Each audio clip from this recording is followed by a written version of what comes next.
When it comes to making decisions in our lives, we think we're in control. We think we're making the smart, rational choice. But the truth is, we don't have control.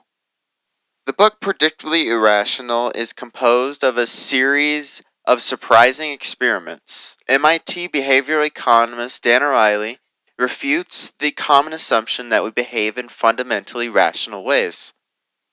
Ariely explains how expectations, emotions, social norms, and other invisible, seemingly irrational forces skew our reasoning abilities.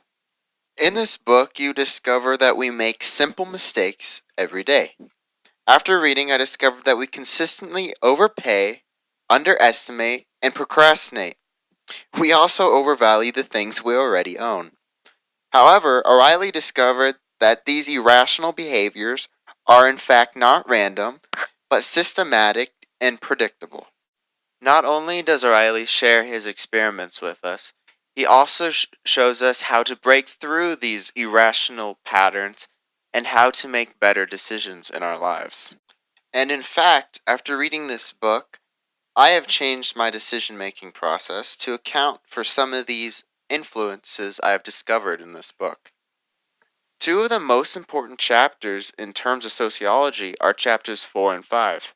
In chapters 4 and 5, O'Reilly speaks in great detail of the differences between social norms, which include friendly requests with instant payback not being required, and market norms, which account for wages, prices, cost benefits, and repayment being an essential piece.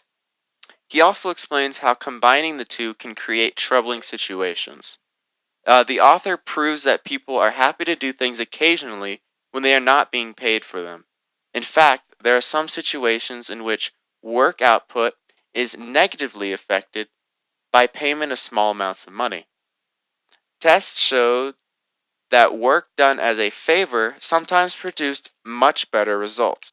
In the book, an experiment was outlined in which some lawyers were asked by AARP to provide needy retirees with a service at a cost of about $30.